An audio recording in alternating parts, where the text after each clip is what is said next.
अनुज समेत देहु रघुनाथा, निश्चर बद्र में होब सनाथा।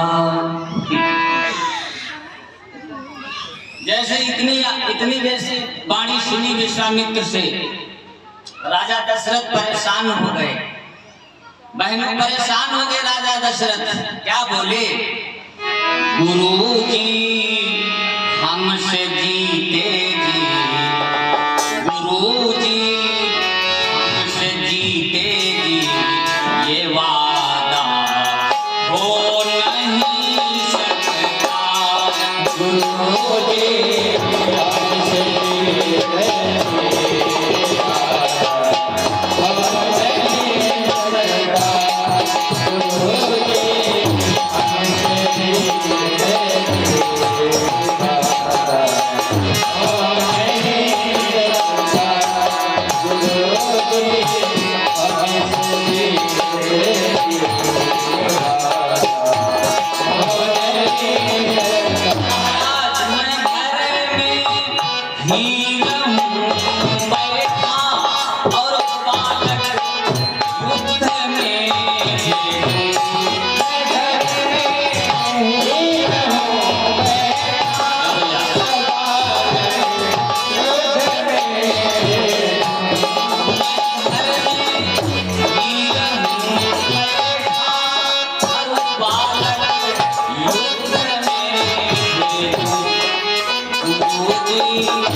इतना जैसे ही जवाब मिला विश्वामित्र को, महाराज विश्वामित्र के अंदर थोड़ा गुस्सा छा गया। विश्वामित्र को के अंदर थोड़ा गुस्सा छा गया। बंधु वशिष्ठ महाराज ने जान लिया। वशिष्ठ महाराज सोच रहे हैं महाराज दशरथ गलत कर रहे हैं। अगर महाराज दशरथ राम लक्ष्मण को विश्वामित्र के हवाले नहीं करेंगे तो राम लक्ष्मण शस्त्र विद्या से वंचित रह जाएंगे, क्योंकि मैंने राम लक्ष्मण को शास्त्र विद्या तो दे डाली है, लेकिन अभी शस्त्र विद्या नहीं मिली है। शस्त्र विद्या विश्वामित्र के पास है। अगर महाराज दशरथ इनको विश्वामित्र के पास साथ में नहीं भेजेंगे तो राम लक्ष्मण शस्त्र विद्या से वंचित रह जाएंगे। ऐसा मन में सोचा वशिष्ठ महाराज ने। बंधुओं, दो विद्याएं होती हैं, वैसे तो 14 विद्याएं हैं। दो विद्याएं होती हैं, एक होती है शास्त्र विद्या, एक होती है शास्त्र विद्या, दूसरी होती है शस्त्र विद्या। शास्त्र विद्या राम जी ने वशिष्ठ के यहाँ पढ़ी है। अब शस्त्र विद्या की तैयारी है, वही तो वशिष्ठ महाराज सोच रहे हैं। शस्त्र विद्या तो विश्वामित्र के यहाँ मिली राम जी को। दोनों विद्याओं की बहुत बड़ी उपयोगिता है जीवन में। शास्त्र, अगर हमारे आपके अंदर शास्त्र नहीं है, शास्त्र में जो लिखा गया, जो महापुरुषों ने कहा है, अगर वो लक्षण हम आप पालन नहीं करते हैं तो ये जीवन फिर जीवन नहीं है। इसलिए संत महात्मा जब किसी को समझाते हैं तो पहले शास्त्र संबद्ध समझाते हैं। जो पुराणों में वर्णन है उस पुराणों के अनुसार पहले संत महात्मा समझाते हैं। जब किसी को समझाना होता है, कोई भी हो, चाहे राक्षस ही क्यों न हो, लेकिन जब शास्त्र से वो नहीं मानता है तब हमारे संत महात्मा महापुरुष उस शास्त्र में का एक डंडा हटाई देते हैं। जब कोई शास्त्र से नहीं मानता है भैया तो हमारे जो ऋषि मुनि हैं जो किसी को समझा रहे हैं, अगर वो शास्त्र से नहीं मान रहा है तो फौरन हमारे बाबा लोग एक डंडा काट के फेंक देते और तब बन जाता है वो शास्त्र। शास्त्र में यहाँ बड़ा जो डंडा हटाई दे तो बन जाएगा शास्त्र, यानी अस्त्र शस्त्र हथियार धनुष बाण भाला। तब जाकर के जो शास्त्र से न माने, पहले शास्त्र से समझाओ। अगर कोई शास्त्र से नहीं मान रहा है तो लेकर के शस्त्र हावी हो जाओ। यही नीति है मेरे बन्नो। वशिष्ठ यही तो सोच रहे हैं कि अगर राम जी को महाराज दशरथ ने नहीं दिया तो ये शस्त्र विद्या से वंचित रह जाएंगे। हालांकि राम तो परमात्मा है, लेकिन अब यहाँ लौकिक लीला भी दिखानी है। आज समझाने लगे राजा दशरथ को वशिष्ठ ने समझाया। राजन एक बात बताओ, तुम्हारे पहले कितने लड़के थे? यज्ञ के पहले जो तुमने यज्ञ किया था ना, पुत्रे से यज्ञ, इसके पहले तुम्हारे कितने बेटे थे? महाराज दशरथ कहने लगे गुरुदेव उसके पहले एक नहीं लड़का रहा। अच्छा, और जब अब कितने लड़के हैं तुम्हारे? अब कितने लड़के हैं? कहा महाराज भाई 4। कहा ये मिले तुम्हें कैसे? कहा महाराज मिले यज्ञ से। अरे राजन, जिस यज्ञ में तुम्हें 4 बेटा, जिस यज्ञ से तुम्हें 4 बेटा प्राप्त हुए, और वही यज्ञ, थोड़े तो अंतर, यज्ञ तो यज्ञ है, वही यज्ञ तो विश्वामित्र करने जा रहे हैं, और तुम्हारे अंदर इतना मोह अपने लड़कों को लेकर। जैसे इतना कहा, आज महाराज दशरथ चरणों में गिर गए। कहा गुरुदेव क्षमा करना। तुरंत अपने पुत्रों को सौंपा विश्वामित्र को, और एक बात बोले विश्वामित्र से। महाराज क्या बोले महाराज दशरथ? मेरे नाथ जिंदगी भर मुझे यूं ही याद रखना। मेरे नाथ जिंदगी भर मुझे यूं ही याद रखना। मेरे नाथ जिंदगी भर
जाओ ले जाओ हमारे दोनों पुत्रों को।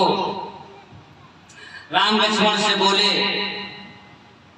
कि आज से तुम्हारे माँ और बाप यही है, इन्हीं अपना माता पिता जानना समझना। चल पड़े भगवान राम लक्ष्मण के सहित विश्वामित्र के साथ। आगे पहुंचे जैसे जंगल में, तो चले जात दीन दिखाई,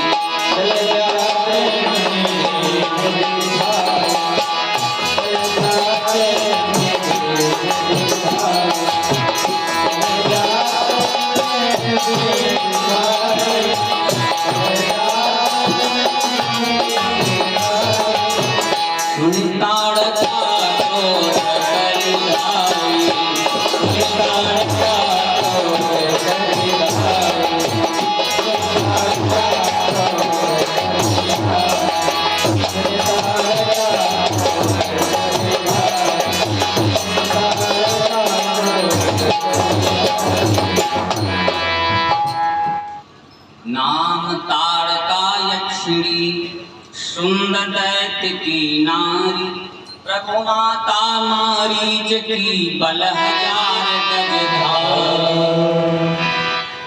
बंधुओं बहनों, इस ताड़का में 1000 हाथियों की ताकत है, 1000 हाथियों की ताकत है। जैसे ही भगवान विश्वामित्र सामने पहुंचे राम और लक्ष्मण के सहित, ताड़का जैसे ही दौड़ी है भगवान की तरफ, विश्वामित्र बोले राम इसको मार दो, राम इसको मार दो, इसने बहुतों को मारा है।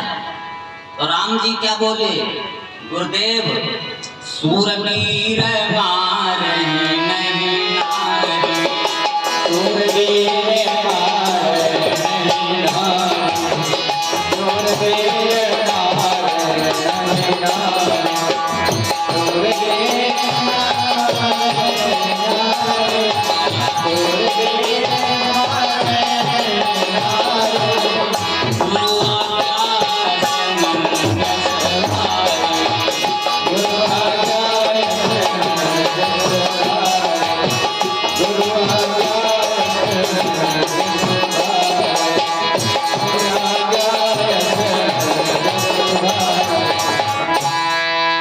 विश्वामित्र कहने लगे राम इसको मार दो, लेकिन राम कह रहे हैं गुरुदेव जो शूरवीर होते हैं वो नारी पर हाथ नहीं उठाते, मारना तो दूर है नारी पे हाथ नहीं उठाते। जो शूरवीर होते हैं भैया, जो शूरवीर होते हैं वो नारी पे हाथ नहीं उठाते हैं, लेकिन कबहू कबहू महावीर मारी बैठे। शूरवीर तो नहीं उठाओ हाथ में, लेकिन जो महावीर होते हैं ना वो कबो कबो मारी बैठे। हनुमान जी महाराज जब लंका में गए, महावीर है ना, कबो कबो महावीर मारी बैठे। हनुमान जी लंका में गए और लंकिनी गड़बड़ करो जरा से, तो हनुमान जी ने क्या किया, एक मुक्का मारो, मुठ का एक महाकपिहनी और मत धरनी धर्म। जैसे लंकिनी ने गड़बड़ करो वैसे हनुमान जी ने एक मुक्का जड़ो, तो कबो कबो महावीर मारी बैठे। एक राजकुमार, एक राजा का राजकुमार शिकार खेलने के लिए चला, रास्ते में उसे प्यास लगी, पास के गांव में पहुंचा, सोचा लाओ थोड़ा जल पी लिया जाए। जैसे ही पास के गांव में पहुंचा तो कुएं पर 4 लड़किनें पानी भरें और चारों लड़किनें आपस में बतलावई। राजकुमार थोड़ा रुक गया, सुनने लगा। एक बोली बहनी जब हमारो पिया हुई है तो अपने पति खूब सेवा करेंगी। राजकुमार सब सुने। दूसरी ने कहा बहनी जहाँ हमारी शादी हुई अपने सास ससुर की खूब सेवा करी, पति की खूब सेवा करी। तीसरी बोली बहनी जब हमारो बिया हुई तब अपने सास ससुर की सेवा करी, अपने पति की सेवा करी और आए गए अतिथियों की सेवा मैं करूंगी। चौथी बोली हटाओ, अगर हमारो बिहाव हमारे पप्पा ने जिस दिन करो, जिस दिन मैं ससुराल पहुंची है उसी दिन अपने पति को 5 जूता लगे हैं। सामय के 5 जूता 5 मरी जूता। राजकुमार कहने लगा बड़ा गड़बड़ है, ये तीनों बिटिया जहाँ जाएंगी वहाँ जो घर है वो स्वर्ग बन जाएगा, लेकिन यहूदा का उल्टा जहाँ जाएगी सब बेट देंगी। ऐसा करें कुछ हम ही तरीका निकालें। पानी वानी पीना भूल कर राजकुमार घर आओ, अपने पिता से राजा से सारी कहानी बतलाई। पिताजी मैं शादी उसी लड़की से करूंगा। राजा ने पता लगवाया, वो लड़की एक सेठ की थी। राजा ने फौरन सूचना संदेश भेजा, सेठ बड़ा गदगद हो गया। अरे मेरी बिटिया रानी बनेगी। बड़ा सेठ गदगद हो गया, स्वीकार कर लिया निमंत्रण और उसी शर्त के अनुसार उस राजकुमार का विवाह हो गया। बारात लेकर के पहुंचा, भावरे बड़ी आनंद फानन में सब जो कुछ सेठ दहेज देना था सेठ ने दहेज दिया और लेकर के उस लड़की को अपने दुल्हन को रथ में बिठाया और चल पड़ा आगे आगे आगे आगे रथ। आगे आगे राजकुमार, पीछे पीछे रथ जा रहा है। थोड़ी दूर रथ और जो लड़की जो थी उसकी जो सिठानी थी, जो महतारी थी, बाने एक बकरिया उसी रथ में डाल दी, उसी रथ में बिठा दी। क्यों? क्योंकि वो बकरिया की बहुत शौकीन थी लड़की। तो महतार सेठानी ने सोची बिटिया तो हमारी जाए रे, और ये बकरिया को पत्ता कौन लही गुलरिया, तो वह बकरी उठाई हुए है मेरा ठोस दे, जाओ तुम हो मरो जाए। मेरे बंधु रथ थोड़ी दूर चला, रथ थोड़ी दूर चला, एक जगह थोड़ा थोड़ा खंचा पड़ा, और जैसे खंडक पड़ा तो आवाज आई रथ से छन। राजकुमार कान पड़ी, रथवान से बोला, रथवान यो रथमा झन्नाई का पड़ो। रथवान बोलो, हजूर हमें चलनी नहीं मानत, यह झन्नाई याद करो, कबो चलनी झन झन झन झन हमें कतई नहीं पसंद, झन झन झन कतई नहीं पसंद। आई दादा लड़की ने सोचा बड़ा खबूचड़ मिल गो दादा, बड़ा खबूचड़ मिल गो, अब 5 जूता कैसे लगेगी, बड़ा खबूचड़ मिल गो। तब तक रथ आगे और बढ़ा। शोभ कहाँ मानन दादा, जहाँ खंडक खांचा पड़े तहाँ खड़बड़ाई जाए, जहाँ खंडक खांचा पड़े तहाँ खड़बड़ाई जाए। राजकुमार कहा, रथवान कहाँ आजू, कहा ये बताओ ये खड़ो खड़ो खड़ो खड़ो काम अच्छी, कहा महाराज सूप नहीं माने रहो, कहा जहाँ खांचा पड़ता खड़बड़ाई जाएगा, कहा सूप खड़बड़ खड़बड़ फेंको निकाल, खड़बड़ खड़बड़ हमें जरा से नहीं पसंद, फेंको। सूप जब चलनी फेंकी गई, तब जो लड़की थी और चूड़ियों कब छन्नाई जाती ना, और चूड़िया फेंता था फीता जाता ही, कब चूड़िया का दाना छन्न हो जाए। हम जब सूप फेंकेंगे तो बक्सों कब को सूप जैसा खड़बड़ाई जाए, तो लड़की ने बक्सा उठाओ और अपने दोनों पैरों को रखे, कहूँ दादा बक्सा न खड़बड़ाई जाए, बाहर हो जाए। आगे रथ बढ़ा, जब कुछ दूरी पे तो मेरे बंधु का बताओ, बकरिया वैसे जानवर होते हैं, चाहे नाक तक ठूस दे चारा पानी, और मौका मिल ही जैसे मौका मिली तैसे जो मुँह मार जरूरी है, जैसे बात दिखी तो मुँह मार जरूरी है, और आवाजों करने में कम नहीं होती। जैसे आगे खंडक पड़ा तो बकरिया ने करी भैं, जैसे बकरिया ने करी भैं, और वो लड़की खूब चिल्लाए, और लड़की खूब चिल्लाती चली जाए। बकरिया ने करी भैं, राजकुमार कहने लगा, रथवान ये भैं भैं भैं भैं का हो वो रथवान कहने सरकार इसमें एक बकरी है, वही कब हो बोल बैठे, गाय भैं भैं भैं भैं हमें कतई नहीं पसंद। अब लाग गुस्सा रथवान के बार बार कहूँ जो सूप फेंकन पर कहूँ क्या कहते हैं चलनी फेंकन पर, लागो गुस्सा रथवान के, पकड़ो बकरिया चार टांगे और उठा के जूते खेलो मारो। पहुंच गया लेकर के राजकुमार अपनी दुल्हन को, दरवाजे से उतारन शुरू हो। अम्मा से बोल लो, रानी से, अम्मा जी हमें कैसे घर पहुंचो। वो बोला हमें भूख लगी है, भोजन जल्दी मिलना चाहिए। अम्मा रानी जी कहने लगी, बेटा अब थोड़ा तसल्ली करो, अब है भोजन बनेगा, अब है खाइयो। और वह लड़कियों दुल्हने पहुंच गए रसोईया में, देखा एक क्या कहते हैं चूल्हा के पास पहुंचा राजकुमार, कहा अब है मिली, भूख हमें अभी लगी है, और कब मिली। चूल्हा के पास गया और लड़की के देखते चूल्हा के एक पक्ष में मारो कर ऐसे मारो चूल्हा ऐसे। आई लड़की बोली, ये तो बहुत बुरा मिली गौदा।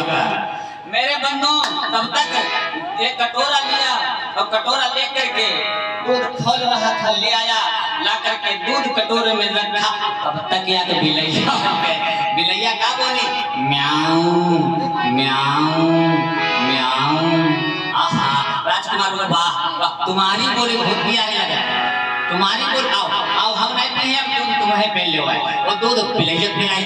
अब लड़की समझ गई, अब जूता मालूम भूल गई, अब लड़की समझ गई कि उल्टा हम मालूम पड़ता हमें जूता खाने पड़ते। अब समझ में आई कहानी।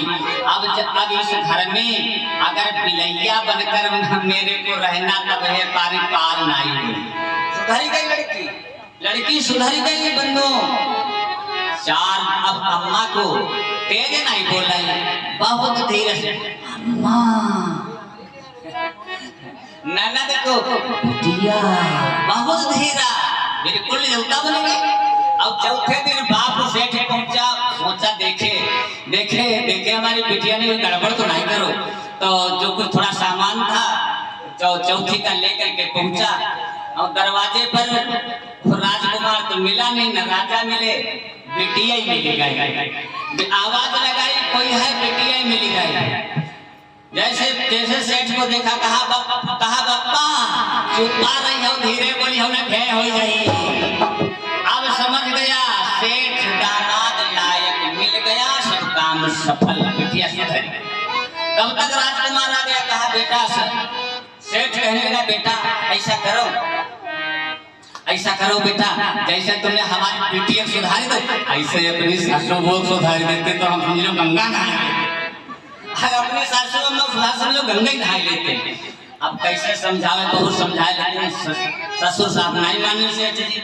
तो उनके देखते देखते कुम्हार के यहाँ से हड़िया मंगवाई राजकुमार ने, अपने ससुर के सामने फोड़ दिया।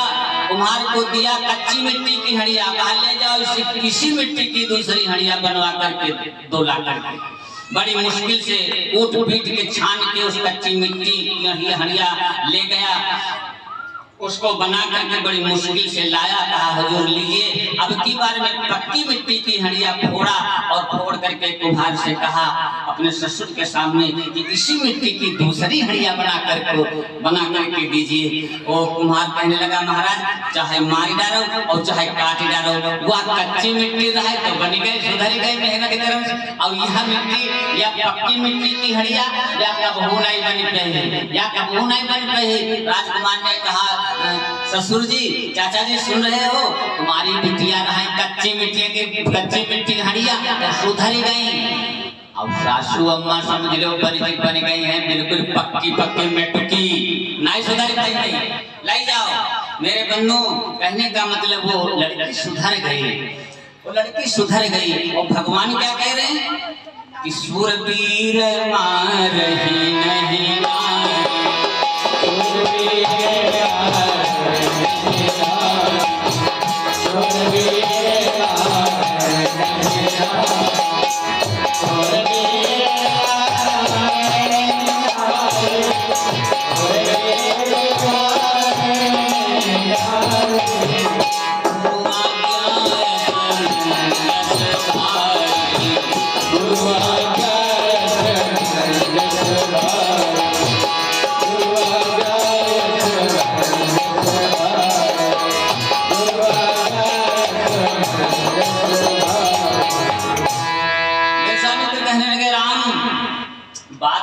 ठीक है, बात तो तुम्हारी ठीक है, शूरवीर नारी पर हाथ नहीं उठाते, लेकिन जानते हो राम इस आताताई इस राक्षसी ने तमाम सारे लोगों को खा करके छोड़ा है।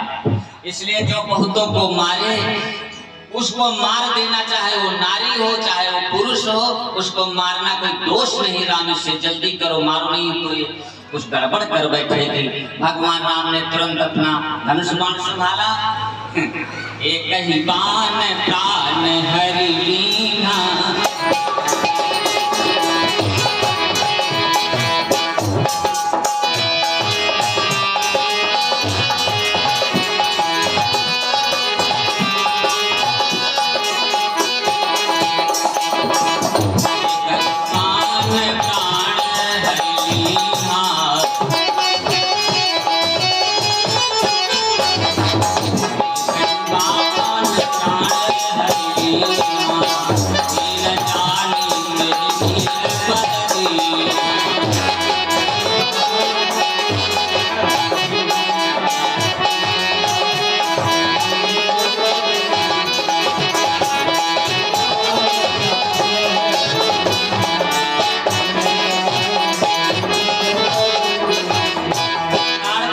स्वागत किया भगवान ने। गुरुदेव विश्वामित्र के आश्रम पर पहुंचे भगवान।